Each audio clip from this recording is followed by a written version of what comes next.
আসসালামু আলাইকুম ওরহমতুল্লাহি অবরকাতুহু। সম্মানিত দর্শক, ভিডিওতে আপনারা যে মাছগুলো দেখতে পাচ্ছেন এগুলো আমাদের পদ্মা নদীর কার্প জাতীয় মাছের পোনা। এই বছরের নতুন পোনা এগুলো, দেখেন কত সুন্দর সাইজ হয়েছে। আলহামদুলিল্লাহ, শুকর আলহামদুলিল্লাহ। দর্শক, আমি একটু আপনাদেরকে ধরে দেখাচ্ছি, পড়ে যায় অনেক চালু। দেখুন দর্শক, এইটা আমাদের পদ্মা নদীর কাতলা মাছ। একটা মিরিগেল আছে এখানে। মিরিগেল মাছটা খুব একটা জালে আসে না, এখন বর্ষার মৌসুম। এটা দেখেন দর্শক, পদ্মা নদীর মিরিগেল মাছ, কত সুন্দর দেখতে, মাশাআল্লাহ, আলহামদুলিল্লাহ। এটা দর্শক পদ্মা নদীর দেশি সরপুঁটি মাছ। এইগুলা খুব অল্প স্বল্প হয়, পরিমাণে খুব বেশি না, এটা ওই রকম হিসাবে ধরা যায় না। দর্শক, এটা পদ্মা নদীর কালীবাউস মাছ, দেখেন কত সুন্দর, দেখার মতো। এইটাও কালীবাউস মাছ, তবে এইটা সাইজে একটু ছোট।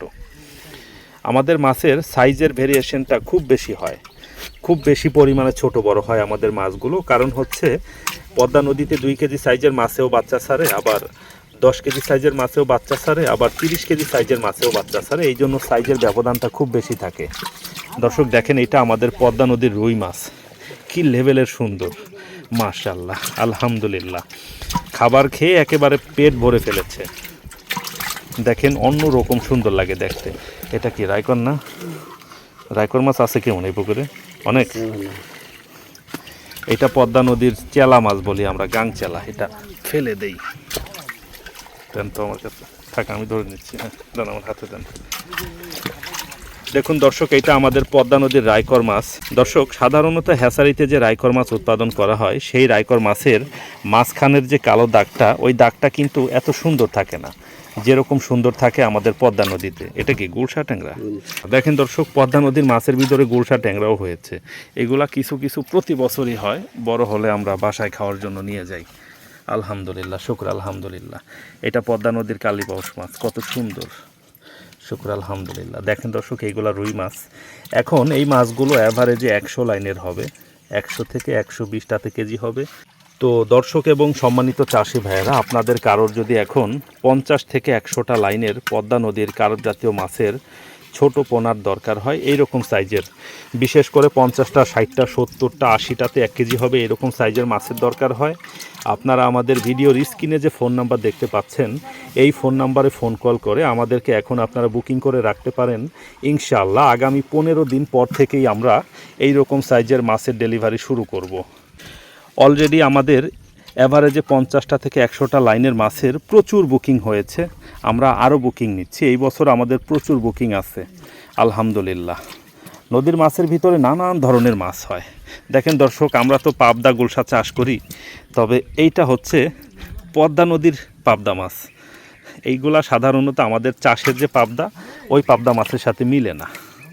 এটা দেখেন পড়ে যায় বারে বারে। এটা একেবারে বোয়াল মাছের বাচ্চার মতো লাগে দেখতে, একটু কালো টাইপের থাকে, কালচে টাইপের লাগে দেখতে কিছুটা। কোথায় গেল? পড়ে গেছে। এটা দেখেন কালীবাউস মাছ, কত সুন্দর, মাশাআল্লাহ, আলহামদুলিল্লাহ।